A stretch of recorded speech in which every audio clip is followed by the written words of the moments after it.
तो लेबनान में ground operation के लिए इजरायल की एयरफोर्स ने रास्ता साफ कर दिया है। अब बेंजामिन नेतन्याहू का मिशन है कि लितानी नदी के पास से लेकर उत्तरी बॉर्डर तक कब्जा किया जाए और वहां यहूदी कॉलोनी का रीसेटलमेंट किया जाए। लेकिन यह इतना आसान नहीं, क्योंकि ईरानी प्रॉक्सी ने एकजुट होकर इजरायल पर 4 फ्रंट से हमले का प्लान तैयार किया है, जिसके लिए हथियार ईरान से मिल रहे हैं। यानी अरब में महाविध्वंसक दौर शुरू हो चुका है, जिसका एपिसेंटर लेबनान बना हुआ है। अभी तक तो इजरायल रिहर्सल कर रहा था, तबाही का सबसे विध्वंसक दौर अभी शुरू होना बाकी है।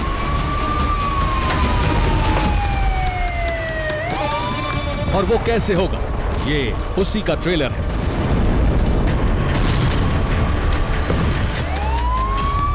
नसरल्ला को मारने के बाद इजरायल ने फिर से हमले शुरू कर दिए हैं और इस बार भी बैरूत को टारगेट किया गया।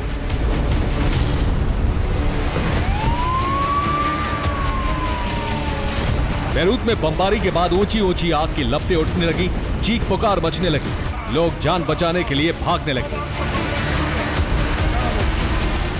ये बेल्बिक से आई तस्वीरें हैं, जहां एक बार फिर बंकर बस्टर बम का इस्तेमाल किया गया, जिसमें 2 इमारतें जमींदोज हो गईं।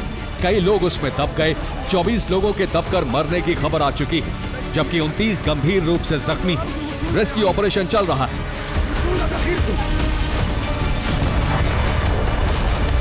ये हमले दिन के उजाले में किए गए, लेकिन आज की रात लेबनान के लिए उससे भी ज्यादा खौफनाक होने वाली है, क्योंकि रात में आईडीएफ के कमांडो ग्राउंड ऑपरेशन शुरू करने वाले हैं। ब्लू लाइन को पार करके दक्षिणी लेबनान में कहर बरपा सकते हैं।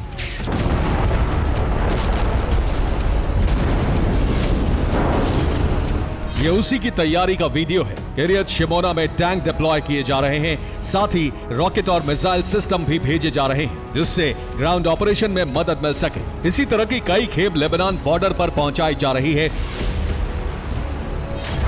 हालांकि अभी तक ग्राउंड ऑपरेशन के लिए अमेरिका ने हामी नहीं भरी है, बल्कि पेंटागन की तरफ से कहा गया है इजरायल लेबनान पर लिमिटेड ग्राउंड ऑपरेशन कर सकता है, जिसकी तीव्रता भी कम हो सकती है। अब इस ग्राउंड ऑपरेशन की लिमिट क्या होगी और ये कितने दिन तक चलेगा, इस पर साफ तौर पर अमेरिका कुछ भी नहीं कह रहा है। रात के अंधेरे में इजरायल लेबनान की तबाही के लिए कितना बारूद ठोकेगा, इसके लिए अमेरिका ने कोई रोक नहीं लगाई। यानी सिर्फ बयानबाजी का दौर जारी है और इजरायल पूरी तरह से लेबनान को मिटाने की तैयारी में है। जिस तेजी से हथियार उत्तरी बॉर्डर पर लगाए गए हैं, उससे साफ है इजरायल रुकने वाला नहीं है, बल्कि वो लेबनान में घुसकर गाजा जैसा संहार करने का ब्लूप्रिंट बना चुका है।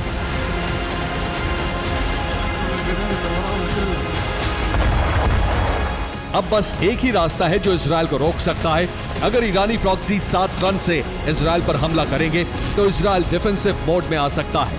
ऐसा नहीं हुआ तो लेबनान को दूसरा गाजा बनने से कोई नहीं रोक सकता।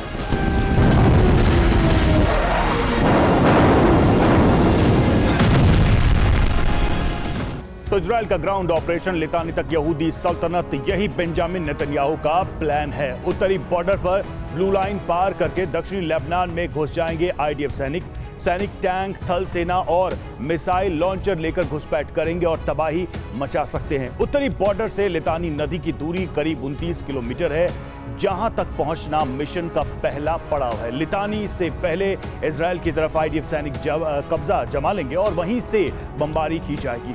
ऐसा हुआ तो 2006 युद्ध विराम वाली स्थिति में दोनों देश पहुंच सकते हैं। एक बार उस हिस्से पर संपूर्ण कब्जा हो गया तो यहूदी कॉलोनी बसाएगा इजरायल और दक्षिणी लेबनान में सुरक्षा के लिए डिफेंस सिस्टम भी लगा सकता है, जैसे उत्तरी सीमा पर लगाए हैं। इस बीच लेबनान के दूसरे इलाकों पर भी हमला करेगा, यानी पूर्वी लेबनान पर अटैक किया जाएगा, जिसमें नवातिये से लेकर बेल्बेक को भी दहला सकता है। ये ग्राउंड ऑपरेशन का दूसरा चरण होगा। एक तरफ कारपेट बॉम्बिंग से लेबनान को दहलाया जा रहा है, दूसरी तरफ ग्राउंड ऑपरेशन की तैयारी की जा रही है। दरअसल ये ग्राउंड ऑपरेशन से पहले की तैयारी है।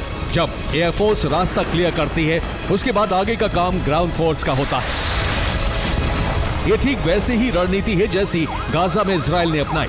दिन के उजाले में इजरायल के जेट बम बरसा रहे थे और रात में आईडीएफ कमांडो चुन चुनकर ईरानी प्रॉक्सी के लड़ाकों को मारते थे। अब ऐसा ही हाल लेबनान का होने वाला है।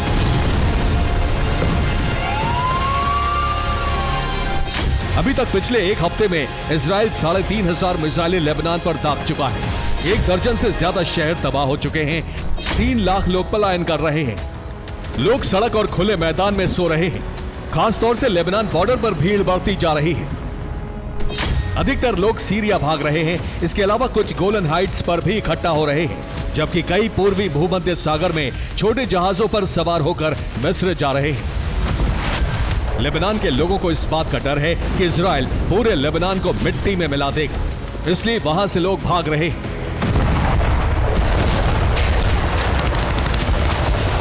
क्योंकि ईरानी प्रॉक्सी ने अगर हमला किया तो इजराइल भड़केगा और वो हमले तेज कर देगा। वैसे भी पेंटागन ने प्लान बनाया है एक साथ ईरानी प्रॉक्सी पर हमले किए जाएं, जहां वो सक्रिय हैं, उनके ठिकानों पर वार किया जाए।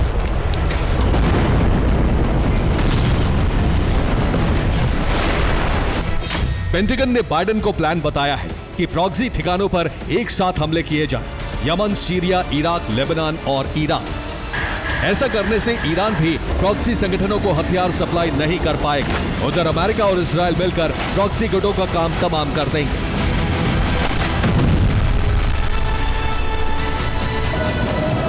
लेकिन ये इतना आसान नहीं है, क्योंकि ईरानी प्रॉक्सी ने हमले शुरू कर दिए हैं। साफेद में लेबनान से हिजबुल्लाह रॉकेट दाग रहा है, जबकि हाइफा पोर्ट पर हिजबुल्लाह ने मिसाइल दागकर जता दिया है कि नसरल्लाह के मारे जाने पर वो कमजोर जरूर पड़ा है, लेकिन खत्म नहीं हुआ है।